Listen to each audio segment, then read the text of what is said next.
Thank you. All right, thank you all for joining. Tonight's presentation from Dr. Claire is entitled The Science Behind COVID-19 and Vaccines, Just the Facts. Dr. Claire is a PhD pharmacologist who spent 37 years in the pharmaceutical industry. He's the author and co-author of over 140 scientific papers published in peer-reviewed medical journals on pain, neuroscience, depression, and kidney cancer. Dr. Clare was an adjunct professor at St. John's University and Temple University and currently lectures to medical school students on pharmaceutical medicine. In addition, he's a frequent lecturer in the Shoreham Wading River School District on the tragedy of tobacco and vaping, a pharmacologist's unique view of tobacco as a drug and consequent associated health consequences. He was a panel member on a radio program to address the dangers of steroid abuse in athletes, and in 2019 presented a lecture to the North Shore Public Library entitled Drug Prices in the U.S. Are You Kidding Me? Dr. Claire, over to you. Emilio, thank you very, very much. And good evening, everyone. Thank you all for joining tonight.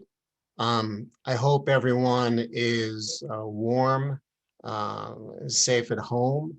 And again, I appreciate you being able to listen in to my talk tonight. It's, as Emilio said, the science behind COVID-19 and vaccines, just the facts. I want to thank Emilio for your help in getting this started, and a special thanks, obviously, to the Comstock Public Library for hosting my presentation tonight. And for those of you who are listening, you should be able to now see my slides if you're fortunate enough to have done it correctly. And I know for me, I'm a bit technology deficient, but if you're lucky, you should be seeing my first slide, the science behind COVID-19 and vaccines, just the facts. Hopefully you're doing that. I see. I have one disclaimer. Please note that the purpose of this presentation is for educational purposes only, and it should not replace independent professional judgment or be used as a substitute for discussions with your healthcare professional. I have a very ambitious agenda tonight that are split up into three major parts. We'll start with the history of pandemics and then go right into COVID-19, the actual virus itself. What is the origin? There's some controversy around where this originated, so we want to talk a little bit about that. And then, as you probably or may be aware, the variants, the virus variants are now becoming another hot topic for speculation. And so we'll cover that too as well. Viruses and bacteria often leap from animals into humans, and we'll go into how that has probably happened with COVID-19. We'll transition directly over to infection, the infection of the virus. Clearly, this is a very contagious virus. We all know that. I would say it's fair to say that this virus at this point is so rampant throughout the globe and in the US. So we want to talk about why. Why is it so contagious? What makes it this way? We want to talk about, I get a lot of questions about COVID-19 versus the flu. Is it more lethal, less lethal? Who's more likely to get it? So we'll cover that. Who's most at risk and why? People have asked me about that, so I have that on the agenda. And then I want to spend a moment on health disparities in the US. COVID-19 health disparities have been with us since forever. They've always been with us, and what COVID-19 has done, it has really shown us and uncovered the health disparities that exist in our community and in our society. So we'll cover that, and then get into symptoms, both the timing and what they are. And then we'll finalize tonight with the pathology of the disease. This is not just a respiratory illness. And then finalize with vaccines. There's a new technology that Pfizer and Moderna are taking, have taken and done. And we'll talk about that technology, and then we'll finalize with treatments. There are more embedded treatments that we didn't have at the beginning of this pandemic, now over around a year ago. And these are saving lives. So we'll review that and then go into the FDA emergency use authorization process. And then hopefully at the end, we'll ask you to unmute your lines. Hopefully they're muted as Amelia requested at the beginning, and take some questions and answers.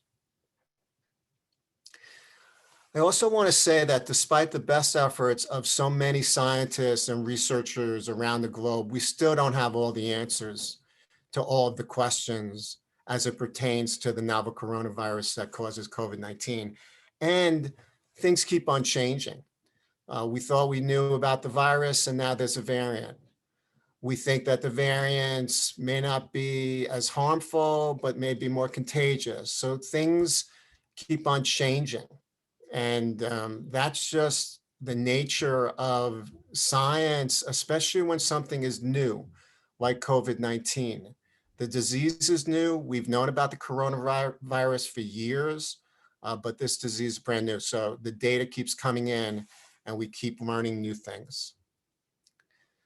When you give a talk like this and you put up a number like this, a catastrophic number of 2.2 million people around the globe who have died as of today of COVID-19, you can get bewildered or really almost desensitized to just how many people that is. That's every single person of the 2,230,829. Those are all individual people. And they leave behind families, brothers, sisters, spouse, uncles, aunts, friends. And it is a catastrophe and a tragedy of unbearableness. And for those who have passed away, our thoughts and prayers go out to them. And for those who are suffering tonight and who have been suffering because of a death of a loved one, we remember and try to remember each and every one of those people. And I think Andrew Cuomo, our great governor of New York, said back in March 2020, what I think is really important, and he said it best: my mother is not expendable, your mother is not expendable, and our brothers and sisters are not expendable. And we're not going to accept the premise that human life is disposable. And we're not going to put a dollar figure on human life. The first order of business is to save lives, period, whatever it costs. When I have been putting my presentations together, I've been thinking about my dad. Why?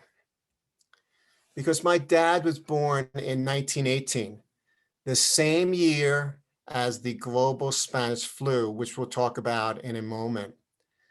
The global Spanish flu killed tens of millions of people around the globe. And my dad was born into it, and he survived, as did his mother and father and his brother and sister. And here we are today, thinking about COVID-19. We are living in real time another pandemic, really almost 100 years later, a little bit more than 100 years later, and here we are dealing with COVID-19. Talk about history repeating itself. And this slide does talk about the history of pandemics. If you look to the left, you'll see that it identifies the dates of the most popular pandemics, or I should say, the ones that have gained the most attention, because on the right, is the death rate associated with each of these pandemics. And it starts really with the Black Death or bubonic plague of 1347. That plague wiped out 30 to 50% of Europe's population, and it took more than 200 years for the continent's population to recover. It started in rats, infected rats, and then spread to humans via infected fleas. Cost to human life, 200 million deaths. Smallpox occurred in 1520 due to the variola virus, 56 million deaths as a result of smallpox. The aforementioned Spanish flu, caused by the H1N1 influenza virus of 1918 to 1920. Some say it lasted longer. All say that it came in many different ways, not one wave, not two waves, but different waves. And clearly there were variants of the virus that was caused the infection. And you can see that 40 to 50 million people died. And in some publications that I've read, it's even higher than that. The plague of Justinian, 30 to 50 million people died, is thought to be the cause of the Roman Empire. This was caused by a bacteria that leaped from an animal into humans. And then we have HIV and AIDS really beginning to be noticed. I remember it well in 1981. It's still with us, obviously, caused by the caused by the HIV virus, of course.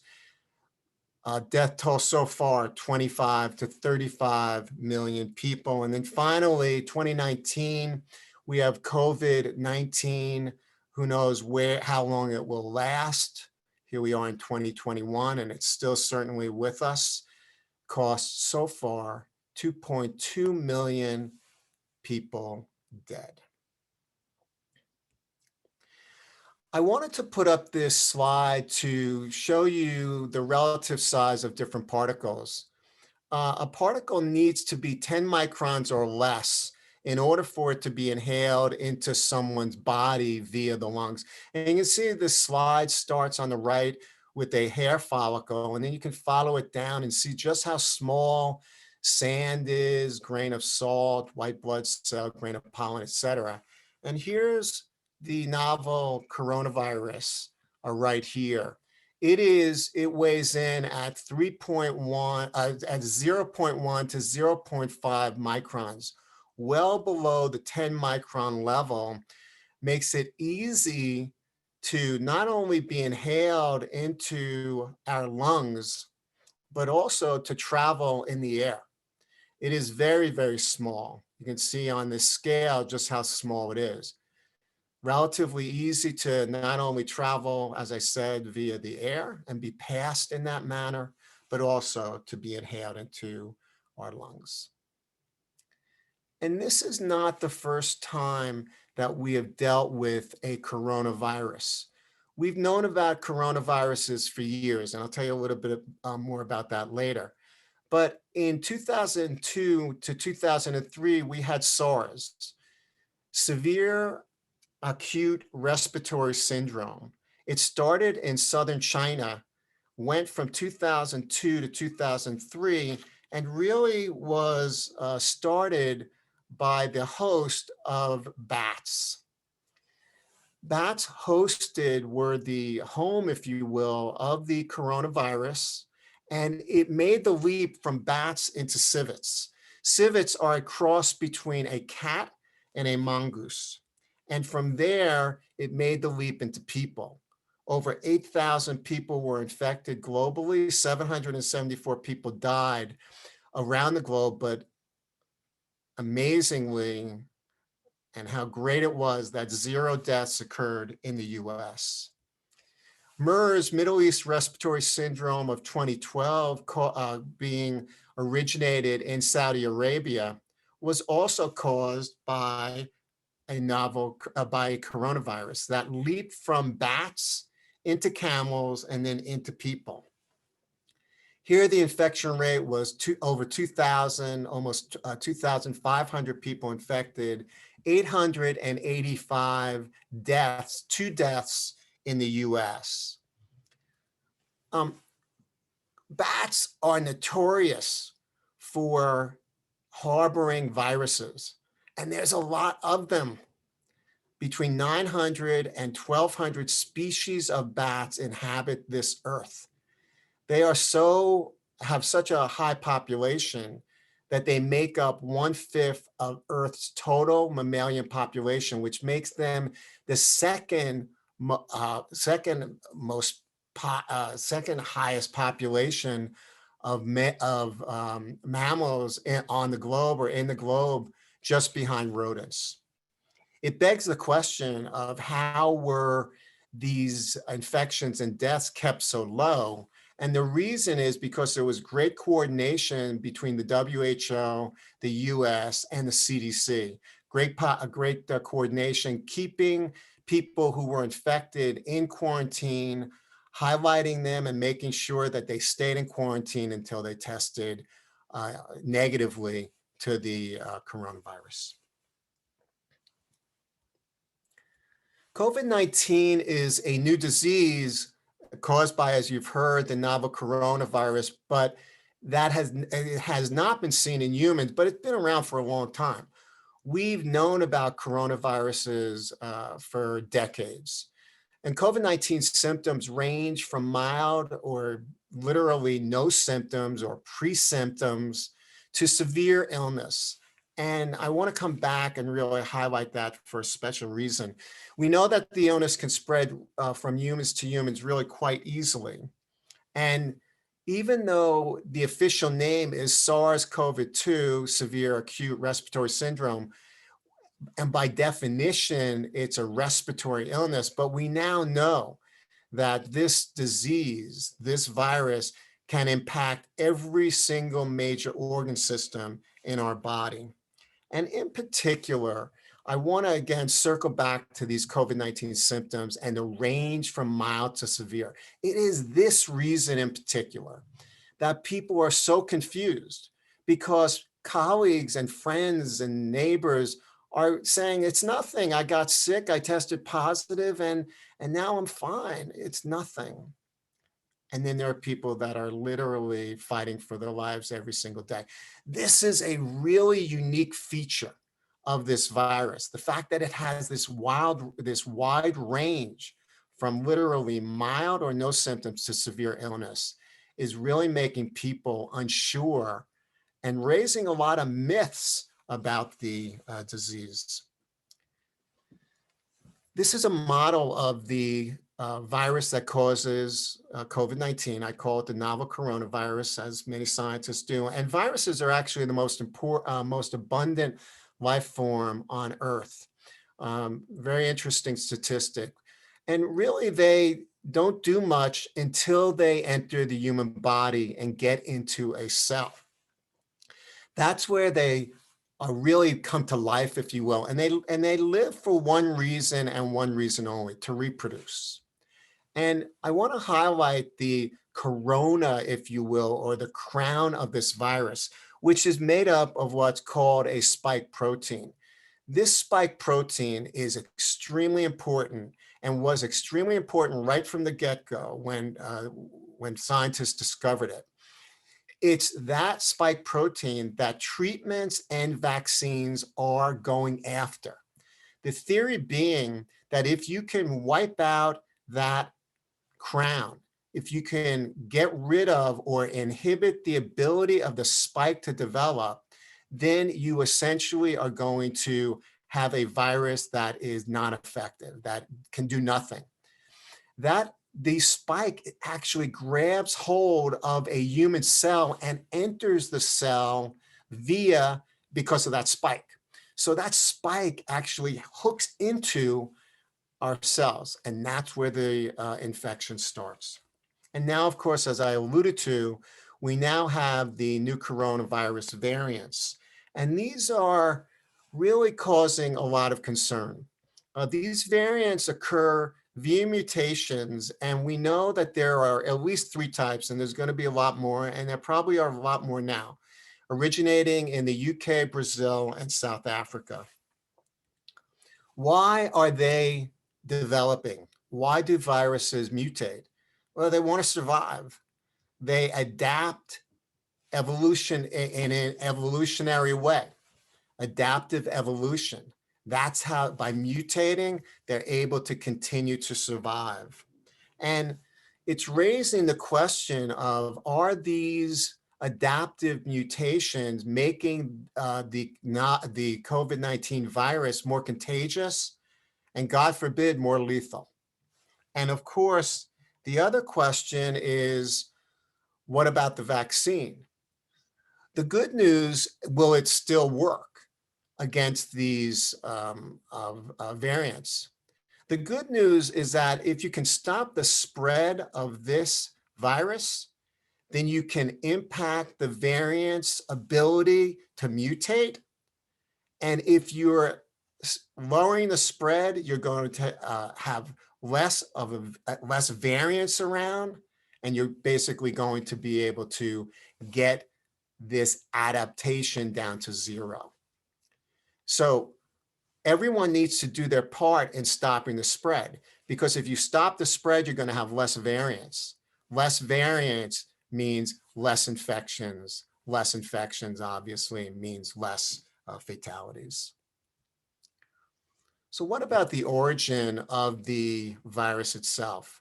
Well, we've already established undoubtedly that they probably, that's a misnomer right there, but they probably did originate in bats. And they seem to have made the jump to humans in a Wuhan, China open air wet market, where they were selling livestock, including fish. But it's possible that on the day that the outbreak was actually discovered, that the Wuhan market may not have been selling bats at the time of the outbreak. And so suspicion has now fallen on pangolins, which are actually scaly anteaters, as perhaps the initial source of the virus. So how do viruses leap from animals into humans? And we've already established that the virus came from either an infected bat or an infected scaly anteater called the pangolin. Somehow, either or was then able to infect a human being. And really the culprit behind all of this is human encroachment. As humankind has spread out into areas previously uninhabitable, human beings have come in contact with animals and species of animals that we've never encountered before. And in that encroachment effort, many times because of culture and because of delicacies that exist in those cultures, these animals have been eaten.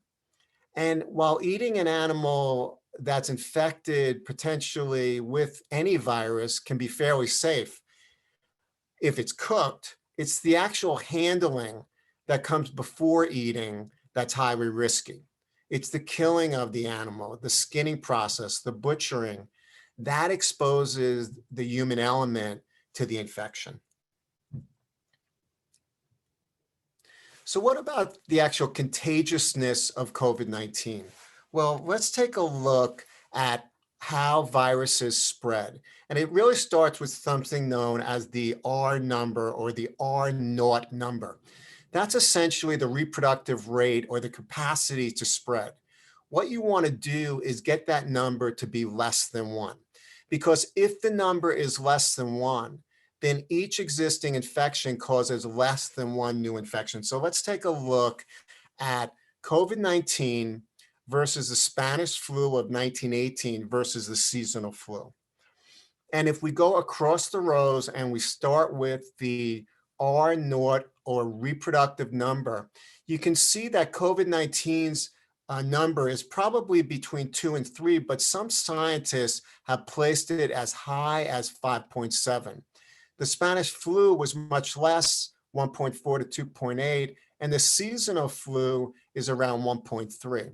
If we go to case fatality rate of deaths over cases, COVID-19 has a case fatality rate right now of 2.1%. The Spanish flu was over 2.5, and the seasonal flu is less than 0.1. When you look at total deaths of these three infections, so far, COVID-19 has led to 2.2 million deaths.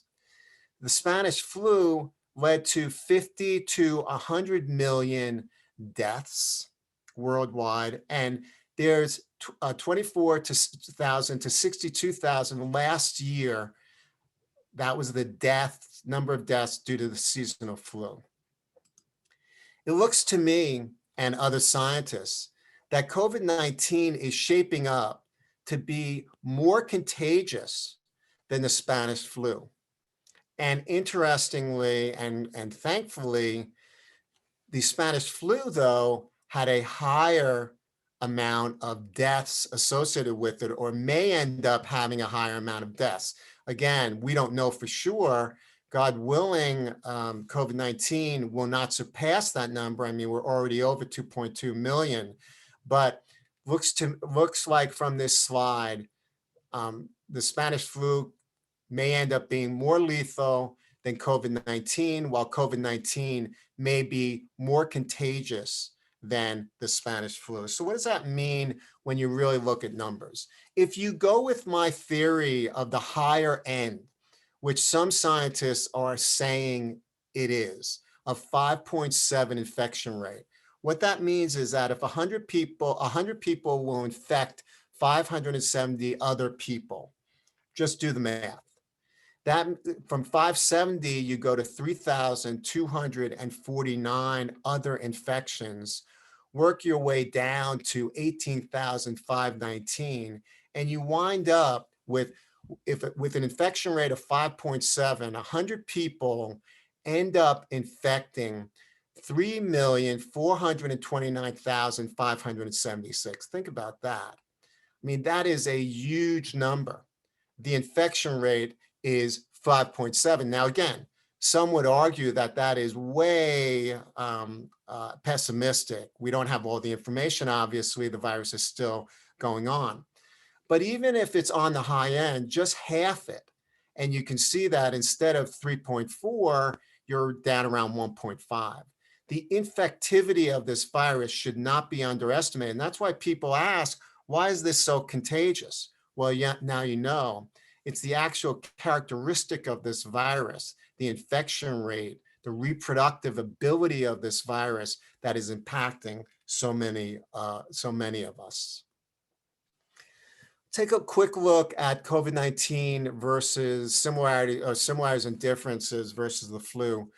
Common to both is what we all know. If you've ever had the flu, it's contagious. It's typically respiratory. You get all the classic fever, cough, fatigue, etc., body ache, sore throat, headache. We know that it can spread. We know that it spreads via the air and physical contact. Older adults are typically, and people with comorbidities, pregnancy, people who are pregnant are more at risk. Looking at the seasonal flu, we know that it can cause mild to severe illness. It takes about 1 to 4 days to develop symptoms. And oftentimes, interestingly, young children can be at higher risk of severe disease.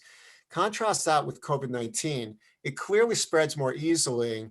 It may take longer to develop symptoms, and it's more contagious than the flu and clearly more contagious for longer. It can cause more serious illness in some people, as you've heard me mention, and as we know. And also children are particularly susceptible to an inflammatory syndrome.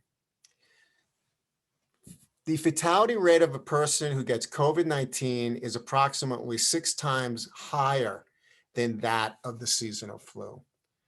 Who's most at risk and why? Well, there's really 2 vulnerable populations: older people and those with underlying medical conditions. And I've highlighted what those conditions may be. I also have highlighted that people who suffer from obesity are more at risk because people who are overweight, morbidly overweight, have a weakened immune system. That is part of the disease of obesity. And unfortunately for us men, we have some bad news versus women. Women, probably because of endocrine and metabolic differences, have a better or more better functioning immune system than men. At the end of the day, our immune systems tend to weaken with age. So back to the older population being more vulnerable for that very reason. I mentioned quickly about children, and that especially children who are younger than 5 years old, in a small percentage of cases, scientists and physicians are seeing this severe inflammatory syndrome. It's really a vasculitis, and I have a picture of what that looks like. High fever, rash, hypotension, GI symptoms right here. And also, though, taking a closer look at some of our athletes who have suffered and been infected with COVID-19, they've developed heart complications due to inflammation of their heart that has come on later, after the infection has somewhat subsided. Um, COVID-19 clearly impacts older people, but it also can impact young people. Here's an article in a scientific journal about a stroke. And while typically young people are less affected, they also are absolutely more likely than adults to infect others. One of the things that I'm particularly worried about is that even though people with COVID-19 infections are often mild or asymptomatic, approximately 80%, we still don't know what other yet to be determined complications may develop over time. We don't know what's going to happen 10 years, 20 years down the road after you've been infected with COVID-19. And that is deeply concerning to me and to other scientists and researchers. I listened to a World Health Organization COVID-19 briefing this morning that was available via streaming. And this slide was shown about COVID-19 and racial disparities.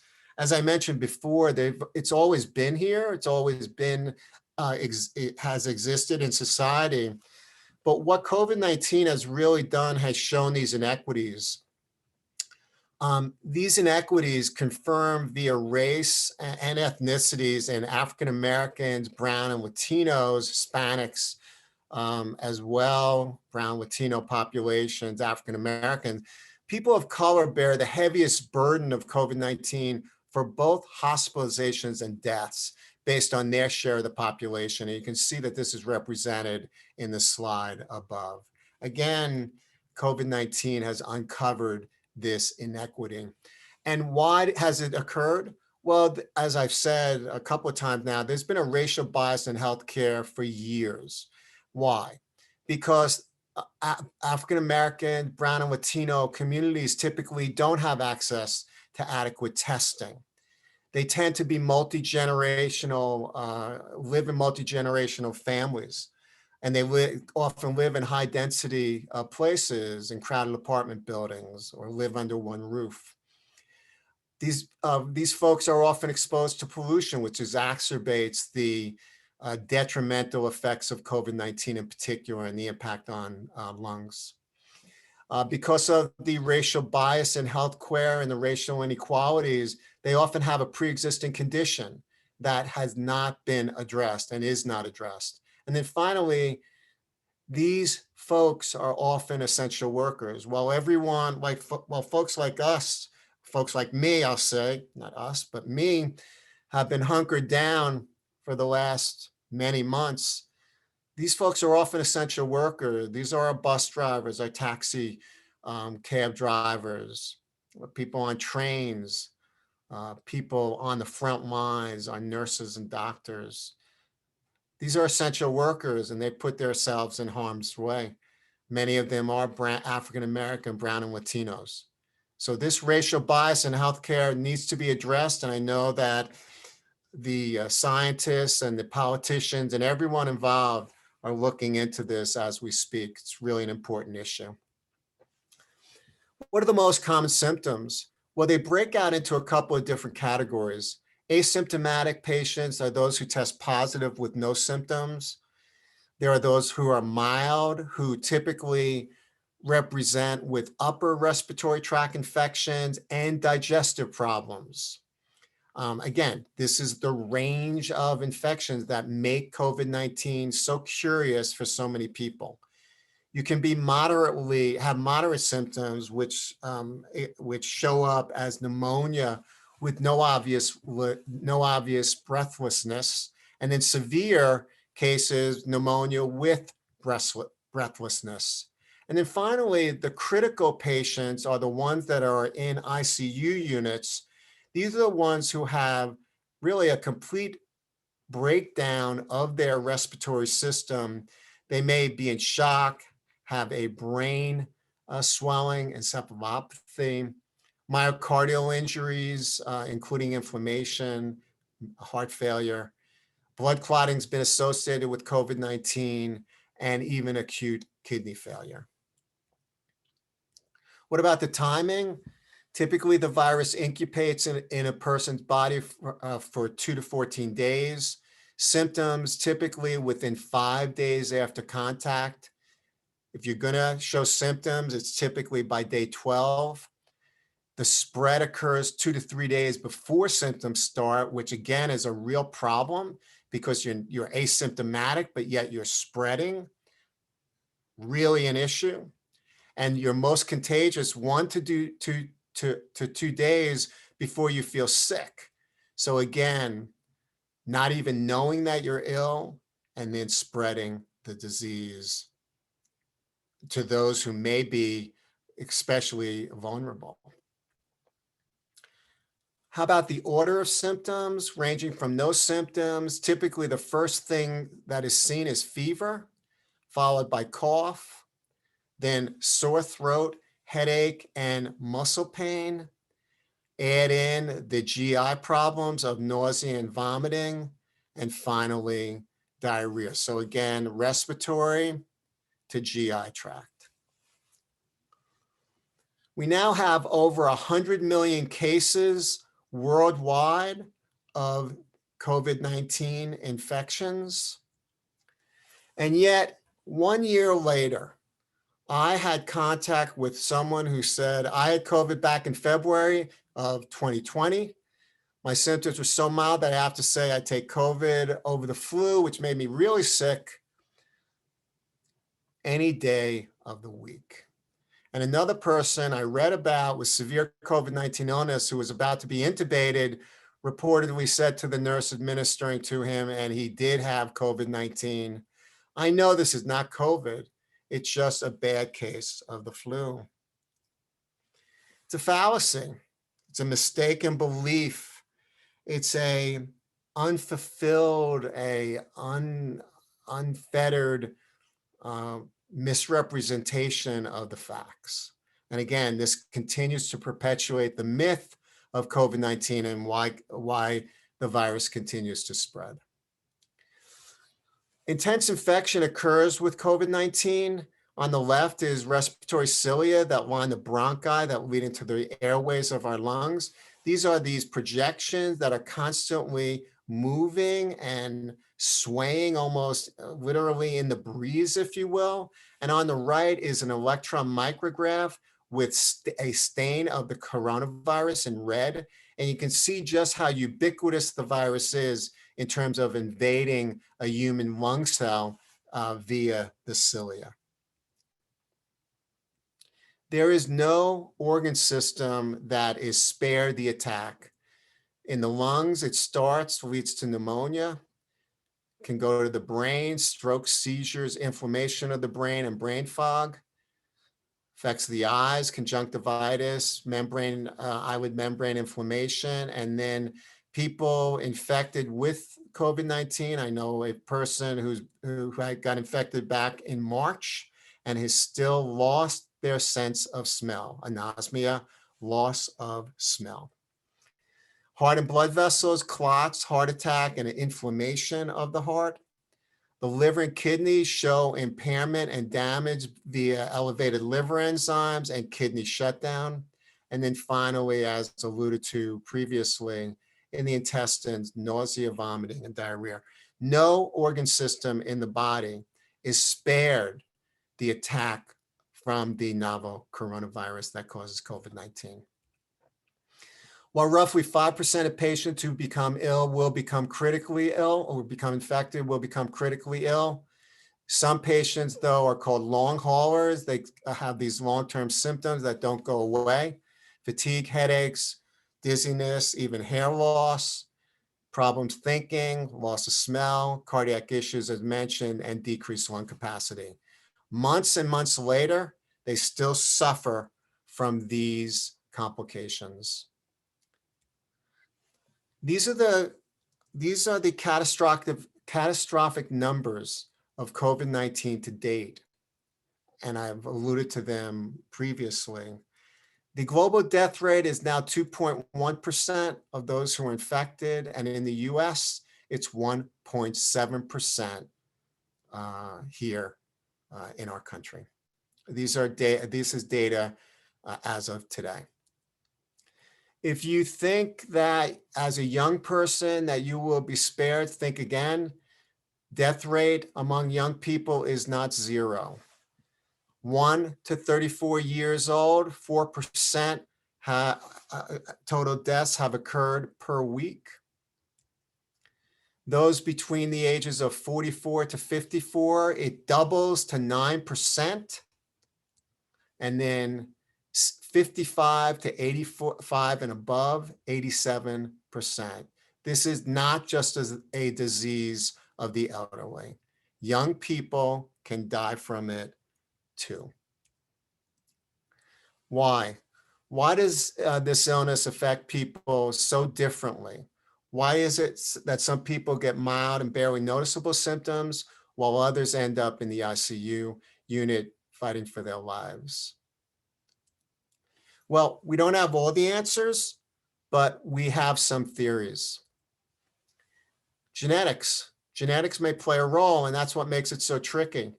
No one knows if you might be genetically inclined toward a more severe illness. It is a genetic fact with COVID-19 that in some people, the immune system just isn't able to catch up, and it's less able to fight the virus. Why? What actually happens? Well, what we're seeing and what physicians are seeing is that some people develop autoantibodies. These are antibodies that actually attack a person's own tissues and cause great damage. And then there's the cytokine storm, or a hyperactivity, a hyperactive immune response from cytokines, which are normally proteins that clean up infections. But in some people, it becomes overly zealous in trying to take care of the infection. And there's this hyperdrive of the infection that leads to this cytokine storm where chaos occurs in the lungs, and there's actually death due not to the initial virus, but more to this response of an overinflammation, essentially. And so this can be why a serious effect occurs versus a non-serious one. So let's talk about vaccines. Vaccines are a modern marvel of medicine. The way it works is you're given a small amount of a harmless form of the actual disease that you're being vaccinated against. Your body then makes antibodies to fight off the disease, so that when a virus comes along like COVID-19, you have those antibodies there. And when you actually encounter the disease again, so with the vaccine, it's like you're seeing a form of it, your body is mimicking the effect of that disease by developing these antibodies. And now when the actual disease comes, your body already has the antibodies present, you don't get sick. You don't get the symptoms, you are immune, you have immunity. There are different types: live attenuated, live but weakened viruses used for measles, mumps, and rubella. Inactivated, killed versions of the virus, that's commonly the flu virus that you might get each year. And at the end of the day, these vaccines mimic the virus and activate the immune system to develop antibodies without ever being infected. Now, some have said that the COVID-19 vaccine got to the market too quickly, it wasn't developed properly, and I'm worried about the safety and efficacy. Not true. Human coronaviruses first characterized in 1965 when we figured out that a common cold is caused by a coronavirus. Scientists have actually been studying these viruses for years, especially SARS and MERS actually began the necessary experience to develop the vaccines that we now have today when they were looking at MERS and a possible vaccine. It didn't work out, but it led to the vaccines that we now have for COVID-19. And we have a lot of them, and this is extremely exciting. So now we have Pfizer and Moderna, AstraZeneca, Johnson & Johnson, and Novavax. Let's go by the row. How it works: Pfizer and Moderna have a messenger RNA technology. I'll tell you about that in a minute. These are both now approved and available. If you've been vaccinated, you got one of those. If you're about to get vaccinated, you're going to get one of those. How effective? Unbelievably effective. To get approved a vaccine in this country, you have to be about 50% or higher. These numbers are absolutely phenomenal, tremendous, great, a godsend. How many shots? Typically 2, but look at the J&J one. This could be very important once they get approved, single dose only. And then finally, AstraZeneca and Novavax have normal refrigeration for their pending vaccine. We know that Pfizer and Moderna have to be put into the freezer. The most vital component of a vaccine in order to get approved or authorized are clinical trials. So I want to show you Pfizer's clinical trial that led to the approval to assure you how much work has been done. The genetic sequence of the coronavirus was actually uncovered in March of 2020. The virus was discovered in December of 2019. So amazing work was done to develop the genetic sequence. At the same time, Pfizer at Risk began to manufacture the vaccine. They developed it at risk, thinking that whatever they develop now would eventually be the one that would be put into people once it was approved. So they took a tremendous risk, but it was worth it because it worked. At the same time, after the genetic sequence was uncovered and animal work was done, they then went into clinical trials. And it is the pivotal clinical trials in phase 2 and 3 that you really get tens of thousands of people being evaluated.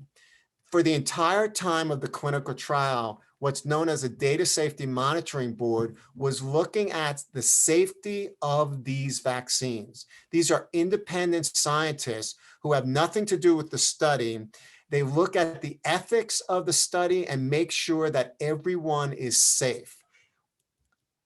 Pfizer, of course, also by regulation, also had to perform follow-up safety studies to make sure that whatever was going on was in fact always showing that patients were safe after they took the vaccine.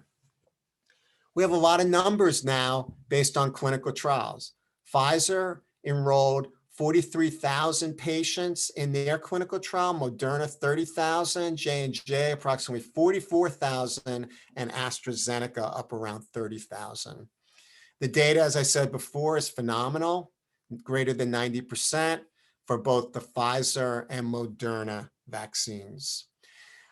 They've used both Pfizer and Moderna, this new messenger RNA technology. I'll show you about that in a minute. Clearly has phenomenal and great effectiveness. There are safety advantages and also shorter manufacturing times. Now these vaccines are available.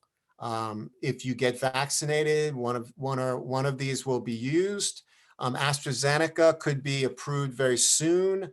It's in the UK being evaluated. But the bottom line is make sure you're consulting with your doctor before you get the COVID-19 vaccine. Check in with him or her, make sure that you are good to go. Why? Because no drug causes a single effect and vaccines don't cause a single effect either. Yes, they vaccinate you, but you can also get a side effect. Some of these can be severe, including anaphylaxis, which is really a total breakdown, if you will, and collapse of the cardiovascular and respiratory system. You need to assess that risk potentially with your doctor. And if you've had this type of allergic reaction in the past, you want to certainly talk to your doctor about it. And then after you get that vaccine, make sure that you're monitored for at least 15 minutes. These types of reactions typically occur quite quickly after you have an injection. What about the technology itself? It starts with DNA. Scientists were able to develop the DNA of, or understand the DNA of the virus.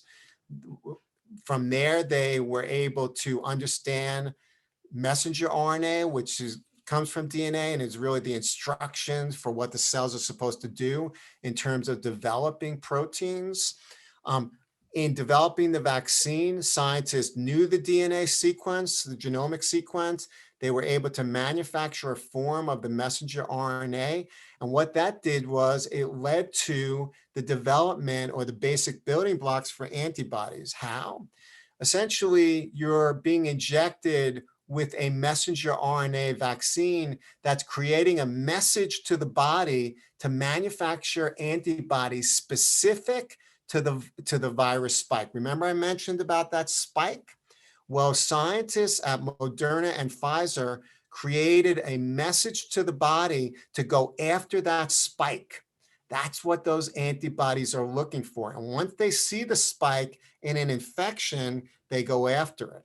So what happens is the virus, you become exposed to the virus, you have those antibodies present, and those antibodies are not able to, the infection itself is not able to take hold because you're inhibiting the virus spike and you're protected. Let me show it to you this way. Remember those spikes? They're essentially obliterated. What have you done? You've neutralized the virus. Technology's been available for more than a decade. It wasn't developed overnight. They contain no form of the live virus. They simply carry a form of the genetics to develop that spike. No form of the live virus is being given. The messenger RNA itself never enters the cells of your body. You in no way are impacting your DNA. A lot of people are concerned that if you take the messenger RNA vaccine, what's going to do to your DNA? Absolutely nothing, because it never enters your DNA. Real quick on the actual clinical trial, the lifeblood of the vaccine, x-axis down here, days after a person was given a vaccine. On this axis, the vertical axis, the cumulative incidence of actually the disease of COVID-19. You can see that people who were vaccinated, that curve stayed flat, while people who were given the placebo or the inactive form of the vaccine, the virus's occurrences are growing. So if you look at the side here, you can see that disease onset appears to occur similarly up until day 14, where the curves start to separate.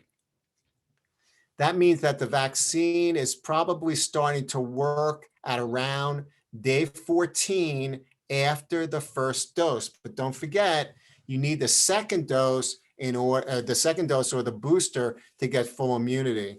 Some are saying that you get about 50% immunity after dose 1, and then you get the full immunity after you get the booster. But don't forget, you're still going to have to wear a mask even after vaccination. Why? Because studies have shown that the vaccines prevent you from getting the symptoms, but you still might be able to pass the virus on, even though if you did, it would likely be at a much lower rate. What about immunity? How much are we getting? How much do people who get the vaccine, how long are you immune? We're not sure. Scientists aren't completely sure, but they're hazarding a probability that it's probably around 1 year based on some preliminary data, both from animals as well as humans. Again, no one's absolutely sure.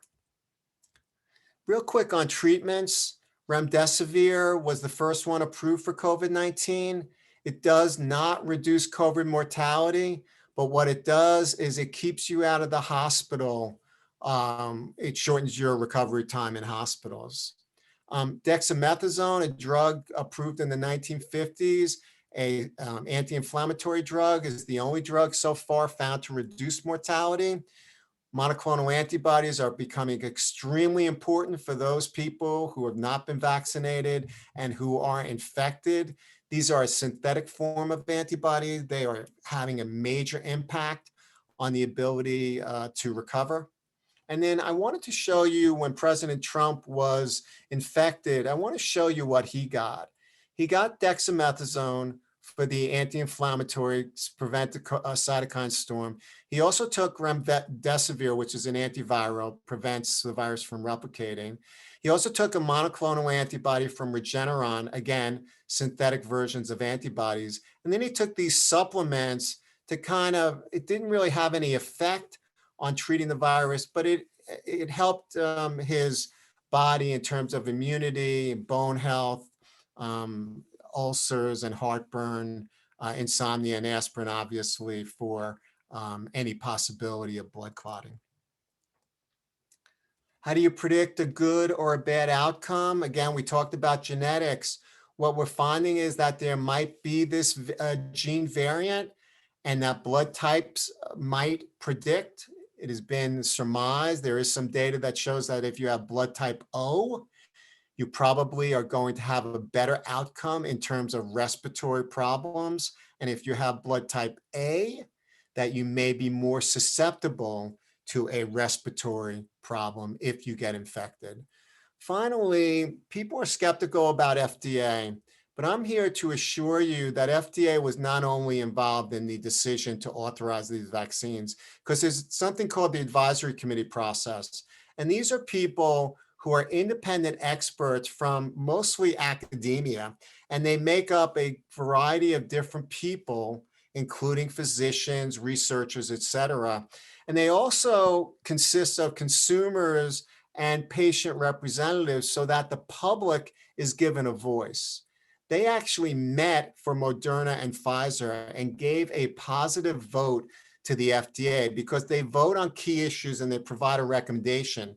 99% of the time, FDA will accept that recommendation. And Governor Cuomo also put in place a special New York State clinical advisory task force to double check all of this. And they too voted basically unanimously to move forward with the 2 vaccines.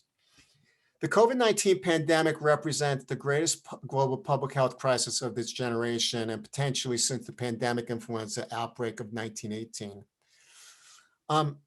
We need to rise to the occasion, and I love this quote from really the pioneer of radioactivity, Madame Curie. I think we are going to rise because nothing, pardon me, in life is to be feared. It is only to be understood.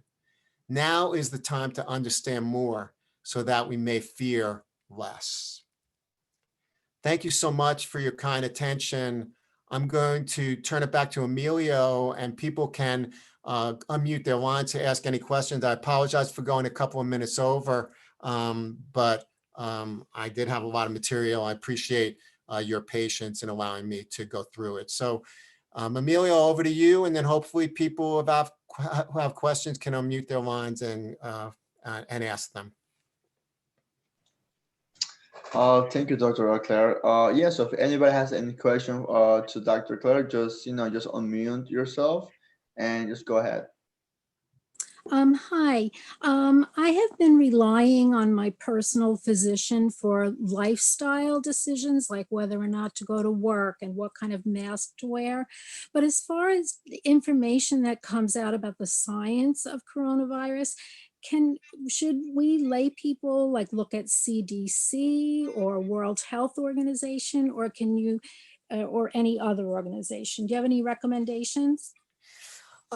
I do, and I'm glad to hear that you're interested in that, because I think all Americans, whether you're in the sciences or not, should be more aware of COVID-19.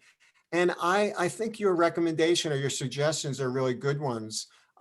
CDC, WHO, the World Health Organization, any guidance from the Food and Drug Administration, these are all viable and reliable sources of information.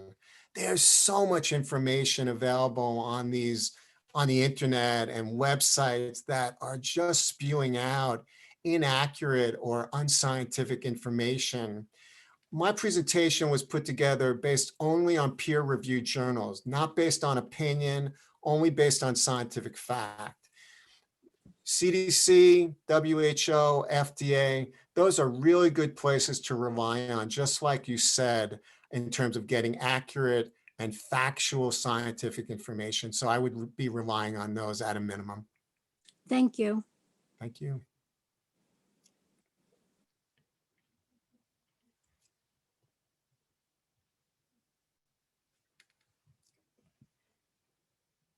Any other questions?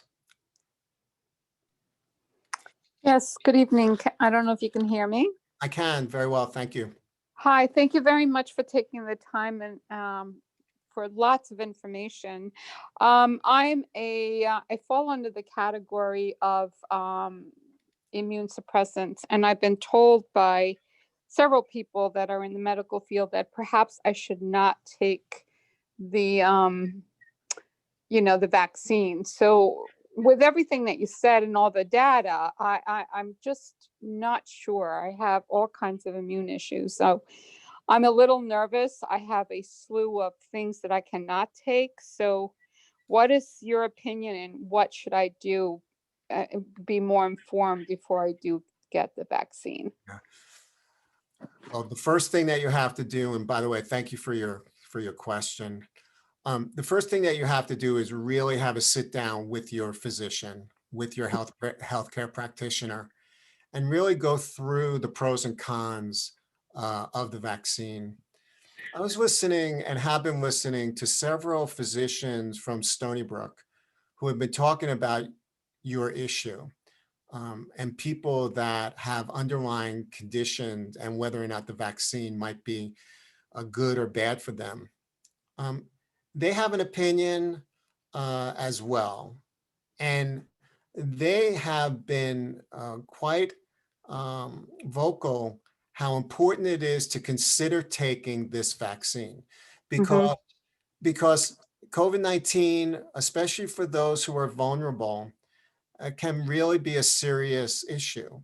But I have to underscore the discussion with your physician. That, Okay. as you know, and as I highlighted at the beginning, I am not a physician. I have Mm-hmm. a PhD in pharmacology, the study of the effect of drugs on living things. So you must rely, I'm a researcher, I'm a scientist, you must rely on your personal physician to get the best possible information. And again, it really depends on individuals, right? How much are you immunocompromised? What are those issues for you? So one size will not fit all. So important that you check in with your doctor. Okay. Thank you very much. I appreciate your time. Thank you. Thank you for listening. I appreciate the fact that you joined. Thank you.